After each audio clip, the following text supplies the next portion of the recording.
sejam bem-vindos. Segundo dia do ano, segundo debate aqui na SIC Notícias entre os candidatos presidenciais. Hoje, frente a frente, temos Maria de Belém Roseira e Edgar Silva, candidato apoiado pelo Partido Comunista Português.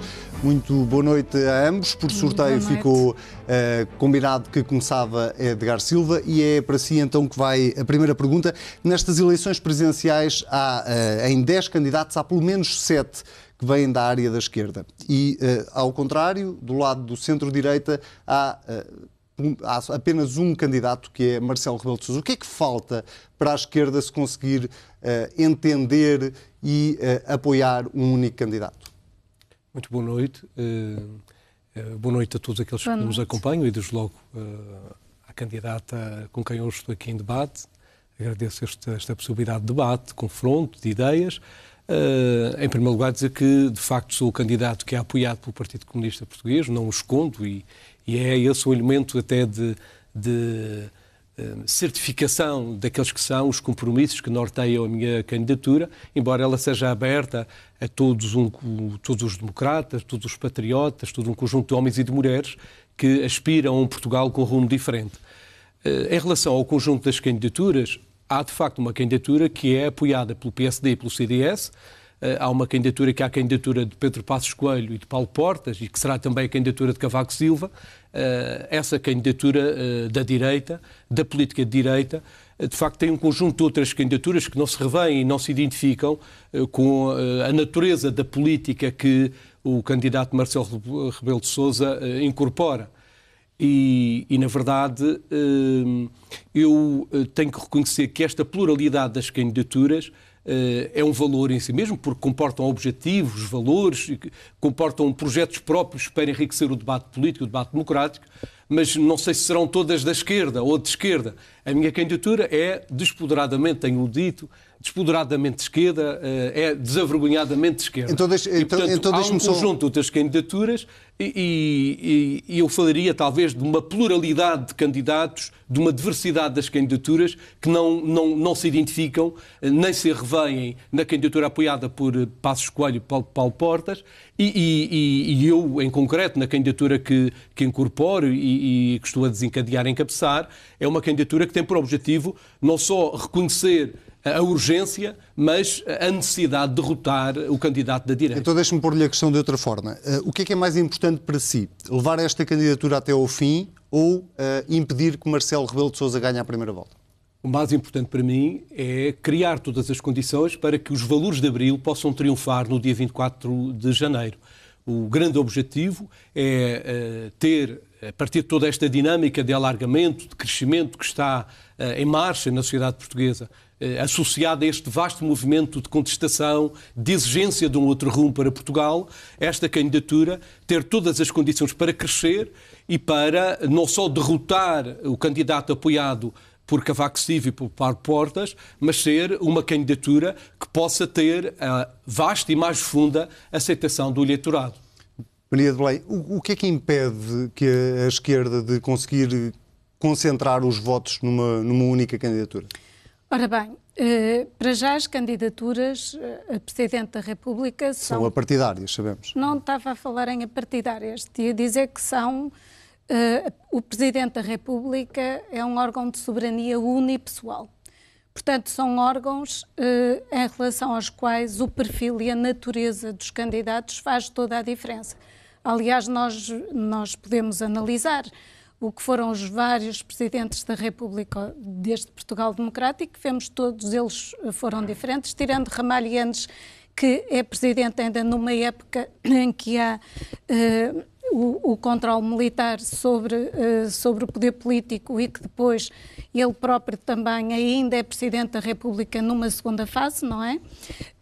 Em que já se verifica o domínio do político sobre o militar, mas todos os outros, já da democracia plena, digamos assim, todos foram diferentes. O perfil é importante. E todos foram diferentes porque o leque de competências previstas na Assembleia da República pressupõe uma interpretação pessoal. Portanto, independentemente da localização ideológica, o próprio perfil da pessoa faz toda a diferença. Evidentemente que depois a ideologia que cada um de nós professa é que nos vai dizer se corporizamos de uma maneira sentida, sensível nível verdadeiro ou não, os valores plasmados na Constituição da República, porque o programa de Presidente da República é defender, cumprir e fazer cumprir a Constituição da República. Isso faz toda a diferença. Não preferia que a esquerda se concentrasse num único candidato? Não, eu sempre tenho dito que é importante, até para combater a abstenção, que tem sido crescente na participação dos atos eleitorais, isso também nas candidaturas à Presidência da República, nos atos eleitorais para Presidente da República, e recordo sistematicamente que na última eleição nem sequer houve a participação de 50% dos eleitores, e se fosse um referendo não tinha poder vinculativo. Eu acho que a eleição para Presidente da República é bastante mais importante do que um referendo, porque um referendo esgota-se nele próprio, e um mandato presidencial são 5 anos. Sim, mas não será em que por isso se o PCP sempre apresentou um candidato presidencial? A intervenção o Bloco de Esquerda também já teve, também costuma apresentar um candidato presidencial, não é por causa disso que de qualquer das maneiras, que a abstenção não é elevada. Perfis, e todos comungando esta ideia da defesa da Constituição, que aliás eu protagonizei claramente na apresentação da candidatura quando disse que o meu programa é a Constituição da República Portuguesa. Essa garantia é muito importante para que realmente várias pessoas se sintam suscitadas a votar. Acho que pode permitir mais participação nas eleições. Gostava de ver Edgar Silva desistir a seu favor? Eu acho que há tempo para uma primeira volta e tempo para uma segunda volta. E se for à segunda volta, conta com um apoio do Partido Comunista Português? Claro que gostaria de ter o apoio da esquerda à minha candidatura, bem como todas as pessoas que se revejam na minha candidatura e na minha forma de ser e de estar. Porque assim, eu não surgi aqui de repente. Eu tenho mais de 40 anos de vida pública e de vida política, e portanto aquilo que a maneira como eu me apresento é como eu sou e como as pessoas me conhecem. Eu não digo que fiz o que não fiz, eu não falo sobre coisas que não fiz, eu falo sobre aquilo que foram as minhas lutas e, portanto, as minhas ações. E assume-se também como uma mulher da esquerda. Eu sou uma construtora do Estado Social. Eu não falo agora sobre o Estado Social. Eu fui uma construtora do Estado Social, designadamente na Segurança Social e na Saúde. Eu fui uma lutadora pela igualdade. Eu fui uma lutadora contra as desigualdades e toda a minha ação foi concretizada nesse âmbito. Vamos então àquilo que cada um de vós fará se chegar ao Palácio de Belém. Ontem Edgar Silva dizia... Eu gostaria só de dizer que, relativamente à Constituição, eu folgo por reconhecer, por parte da candidata, ser a candidata Maria de Belém, agora a reconhecer que a Constituição é uma base de compromisso, é até a base programática, é de saudar. No entanto, não deixe de estranhar que esse primado da Constituição e da independência nacional não seja levado em todas as suas consequências na sua intervenção, porque quando refere que, e tem várias entrevistas onde o confirma, que não hesitaria em dissolver a Assembleia da República, demitir um governo, sempre que um governo em Portugal não cumprisse com as implicações do Tratado Orçamental, não é verdade. Com orientações. Não, tenho aqui verdade. As suas declarações. Não é verdade. E, portanto, em vez do primado da Constituição da República Portuguesa, coloca aqui... Não é verdade. Tenho aqui as suas declarações. As minhas declarações foram... Ora, diga, faz favor. Diz aqui que... na incapacidade do Governo aprovar medidas que permitam que Portugal respeite os tratados internacionais, nomeadamente os europeus, há uma razão para se avançar com a dissolução do Parlamento. Os tratados europeus, o Tratado Orçamental... Em primeiro lugar, a Constituição da República, como candidata à presidência da República, nós, eu como Presidente da República, se o povo assim o quiser, através do voto, perante o Parlamento, juro defender, cumprir e fazer cumprir a Constituição. Não vamos jurar a defender o Tratado Orçamental e o primado da Constituição da República. Não, é um tratado europeu. Não, diz, mas depois aqui mais à frente volta a não é um tratado orçamental. Estou a ver os tratados do funcionamento da União Europeia. Mas o Tratado Orçamental também é um tratado europeu, não é? Para além de aqui também consagração na Constituição da República. O também, Tratado Europeu tem. Mas também aliás, diz foi aqui, feita uma revisão constitucional para esse efeito. Mas defende que não se cumpra o Tratado Orçamental em algumas situações? Mas também diz aqui... Desculpe, mas eu agora estou a ser interrogada pelos dois, portanto, permitam-me e dê-me espaço para eu responder. Não também pode interrogar-nos aos dois. Exatamente. Não, mas permitam-me responder. O que me perguntaram foi, então, e o não cumprimento das metas fixadas no Tratado Orçamental? Eu disse, esses compromissos são compromissos de negociação entre o Governo e o Conselho Europeu. E todos os governos têm negociado metas diferentes relativamente àquelas com que se comprometeram. Isso não tem problema nenhum de inconstitucionalidade. Tem a questão agora, eu defendo o primado da Constituição, da independência nacional, da soberania nacional. Eu defendo a integração de Portugal na União Europeia. Mas não é isso que está em causa. E ela está plasmada na Constituição. Não é isso que está aqui em causa. A questão que está aqui em causa é a defesa intransigente da Constituição da República Portuguesa. E o seu primado não é compaginável com orientações como a que refere, quer no Expresso, quer no Jornal de Negócios, onde não hesitaria em dissolver a Assembleia da República, emitir um governo por incumprimento dessas orientações. Não se importa de ler outra vez o que eu digo? Sim, é o que diz aqui, sublinhar, então, a incapacidade do Governo aprovar medidas que permitam que Portugal respeite os tratados internacionais, nomeadamente os europeus, é uma razão para se avançar com a dissolução do Parlamento. E diz, se esse incumprimento... Isso é a pergunta que me fazem, não é a resposta que eu dou. Não é que é muito importante, está a dizer, quase como está a ler, dá a ideia que é a minha resposta. Não é a minha resposta, foi a pergunta que me fizeram. E aqui no Expresso volta a dizer exatamente de forma taxativa. Ora, eu não considero... Não digo isso de forma taxativa. Aquilo que eu digo é o não cumprimento de tratados internacionais em relação aos quais Portugal esteja obrigado, pode ser uma razão se ela inviabilizar, por exemplo, a nossa participação na União Europeia, porque ela está plasmada na Constituição da República, como sabe. Fez-se uma revisão constitucional precisamente para consagrar a participação de Portugal na União Europeia. Portanto, isso responsabiliza o Estado português e o Presidente da República é obrigado a garantir o respeito pela Constituição. Agora, permitam-me só um reparo. Sim. Eu, agora, e certamente que a candidata também acompanhou o François Hollande a dizer que não cumpriria as metas que estavam defendidas pelo Tratado Orçamental, as metas para o déficit, porque havia uma situação de exceção que justificava, face aos problemas do terrorismo, medidas de intervenção e de investimentos por parte do Estado francês para responder a uma situação extraordinária. E quando nós estamos em Portugal, embora seja uma referência que nos vincula como Estado português, mas o poder soberano do nosso país, o poder do órgão de soberania, a Assembleia da República, os órgãos de soberania em Portugal, poderem decidir que não cumprem porque nós temos uma situação de terrorismo social que está a devastar vidas, que está a provocar tantos danos. Nós que o Governo tem que permita-me só concluir.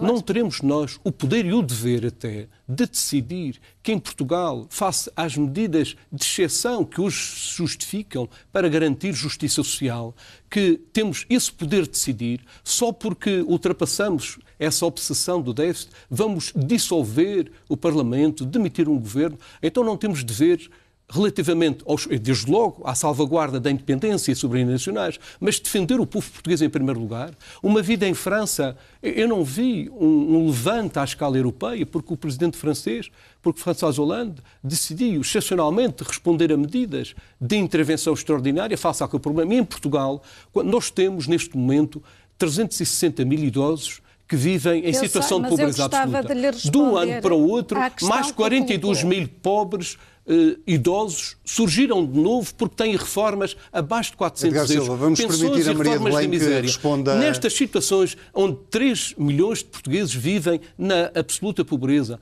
onde os problemas da injustiça social estão a provocar tanta devastação de vida. Vamos permitir agora a Maria de Belém que possa responder. Não deveríamos ter o poder de decidir medidas de resposta para defender o nosso povo, para defender o nosso país? Estando integrados na União Europeia, temos o dever de representar os interesses de Portugal nas instâncias europeias, não temos o poder unilateral de alterar as regras.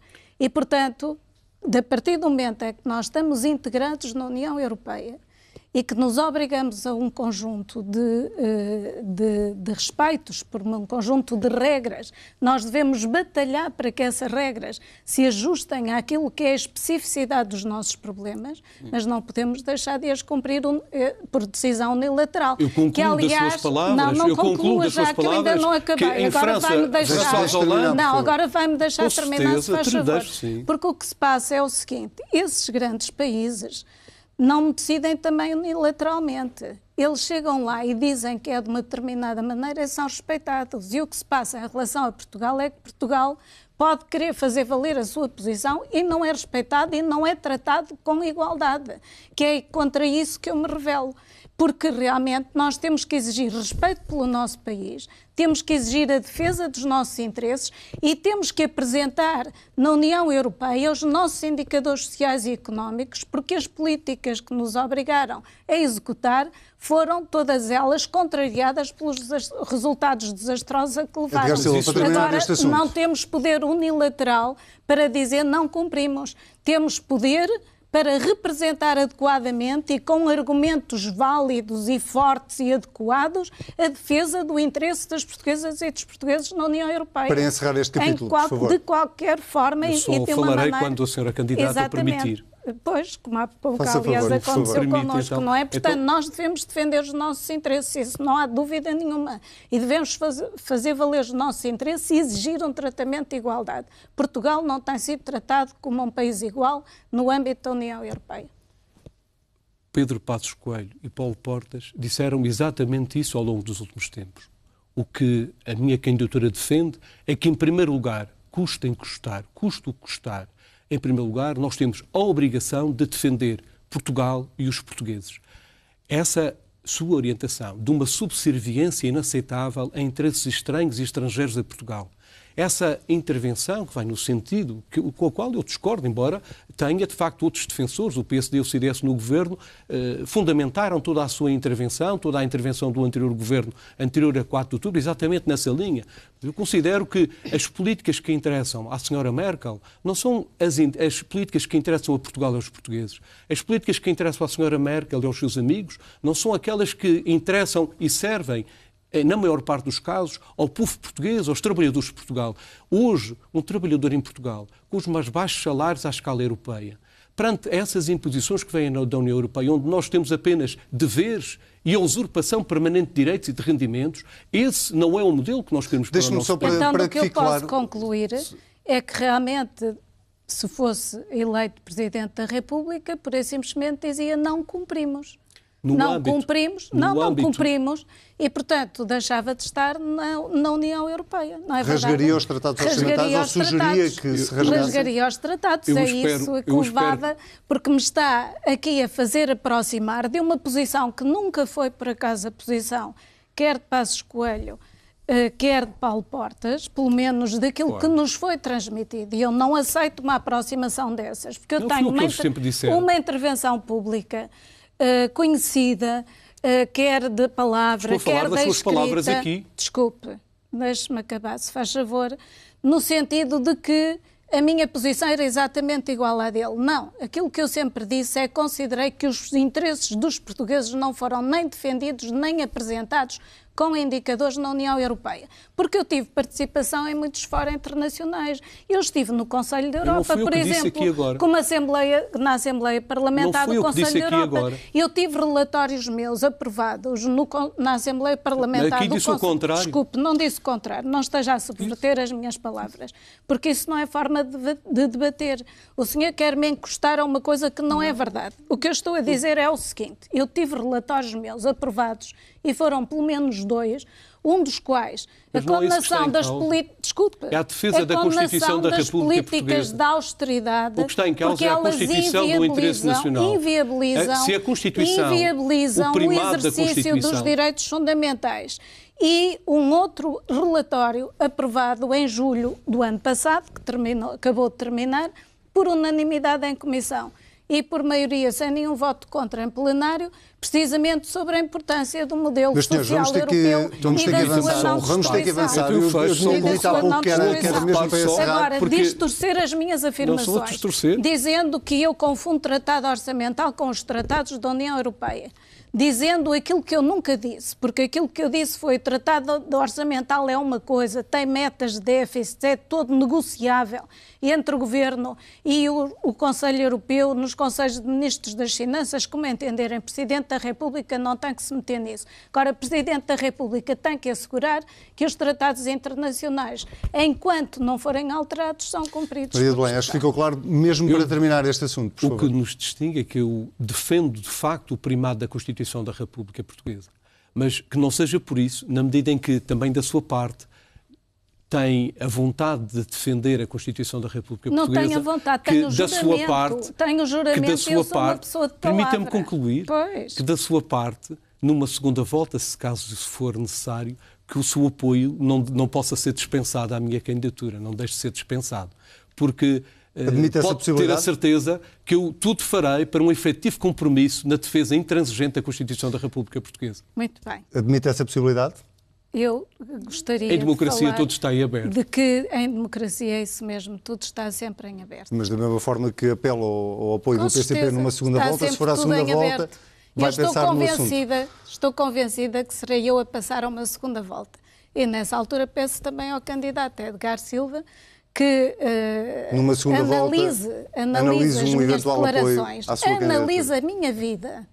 Não está em causa a sua vida. Analisa a minha vida. Não está em causa a sua vida, não há uma opinião, não há aqui um juízo de caráter, é aqui a questão de orientação política. Ninguém está aqui para avaliar caráter. Das causas em que eu Meus sempre senhores, temos que avançar. Eu também posso falar das causas em que me envolveu. É o que eu estou a dizer. Mas elogio em boca própria soa impropério. Mas eu não estou a elogiar, mas estou a dizer que analisa. Vamos ter mesmo que avançar. Ontem, num debate onde participou, mostrou-se frontalmente contra a solução que foi encontrada para o Banif. Ainda assim, quando questionado sobre o que faria o orçamento retificativo se estivesse em Belém, disse sem nenhuma dúvida que viabilizaria esse orçamento. Isto não é uma contradição em si mesmo? Ainda bem que me faz essa pergunta, em boa hora faz, porque de facto, em relação ao orçamento retificativo, como demonstrei publicamente em várias declarações, há um conjunto de claras discordâncias em tudo quanto se reporta ao processo Banif, porque há uma relação muito próxima entre o orçamento retificativo e tudo quanto foi o processo desastroso do Banif. E o processo Banif é já o quarto dos bancos onde os erros têm vindo a multiplicar ao longo destes anos. Mas essa posição é já clara. Sim. A pergunta é se não é uma contradição dizer isso tudo e a seguir dizer eu promulgaria o orçamento retificativo. O que eu disse é que numa situação de benefício da dúvida, numa situação última, é para evitar uma crise política. Não há nenhuma dúvida de que os contribuintes vão pagar uma fatura enorme em relação ao Banif. Não há nenhuma dúvida. A profunda discordância, que primeiro é que se trata de um crime económico, que é uma situação que é injusta, inaceitável, que é uma injustiça clamorosa, porque imputa aos cidadãos e às cidadãs o esforço de pagamento por uma fatura, mais uma fatura por um banco falido. São mais esforços que vão ser imputados aos cidadãos e às cidadãs relativamente a processos desastrosos quando foi necessário repartir os avultados dividendos. Certo. O povo não foi ouvido nem achado. Ainda assim, agora, para pagar. Agora, nós estamos numa situação onde o sentido da responsabilidade do Presidente da República, eu enquanto candidato e do ponto de vista pessoal, essa discordância é frontal, até porque o Presidente da República não acompanhou o processo relativamente à prestação de informação, no sentido de prevenir, o atual Presidente da República, prevenir, depois já do terceiro banco, prevenir situações desastrosas como esta que vem acontecer. Mas acha que não havia uma solução melhor, havia, desde logo, a necessidade de garantir, e não está salvaguardada, a orientação do controle público relativamente ao setor financeiro, o controle público relativamente à banca, onde esse seria o requisito, em meu entender, indispensável para prevenir aquela que é... Havia ou não havia uma solução melhor do que esta que o Governo encontrou? Haveria sempre a possibilidade então, de... Então porquê que viabilizaria o orçamento retificativo se acha que há uma solução melhor? Enquanto Presidente da República, não poderia pôr de parte há um sentido de responsabilidade que o Presidente da República, neste quadro político em que estamos, não poderia, de maneira nenhuma, eu, enquanto Presidente da República, descurar a possibilidade de uma viabilização de um documento desta importância no atual quadro político, num quadro político institucional que é novo e que acabou de ter toda uma base de legitimidade, pois há razões e condições de uma maioria na Assembleia da República. O partido que o apoia votou contra este orçamento retificativo. Eu não estou aqui para falar em nome de nenhum partido. Mas precisamente porque eu só citei isto porque o PCP concorda consigo que haveria uma alternativa melhor do que esta. Mas isso só abona em favor desta ideia de que, sendo um candidato apoiado pelo Partido Comunista, eu, em coerência, considero que, com todas as críticas, com a crítica frontal e contundente que coloquei relativamente a todos estes desastruosos processos do Banif, sobretudo em relação aos mais diretos responsáveis, ao PSD e ao CDS, ao longo destes anos de governo, que conduziram todo este processo de desastre e de tanto prejuízo numa prática dolosa para o Estado português, com encargos inaceitáveis, de uma injustiça clamorosa para as portuguesas e os portugueses, essa minha posição é clara. Agora, numa situação de limite, não põe de parte essa perspectiva. Viabilizaria este orçamento retificativo? Eu viabilizaria porque acha que não há melhor solução? Não é porque não acho que haja melhor solução. Eu acho é que, a partir do momento em que o Governo herdou este problema já quase in extremis, seria difícil encontrar uma outra solução em tempo útil que não fosse a solução imposta pela União Europeia. E por isso é que eu acho que há aqui alguma contradição na posição do candidato Edgar Silva, porque realmente manifestou-se há pouco absolutamente contra a União Europeia e a sua imposição em relação a determinadas coisas, e agora viabilizava o orçamento pelo seu sentido de responsabilidade se fosse Presidente da República. Mas há uma alternativa ao Banif, era exatamente não se submeter às orientações da União Europeia. Desculpe, mas agora estou eu, se não se importa, a falar. Eu acho que é muito importante que este caso também seja esclarecido até ao fim.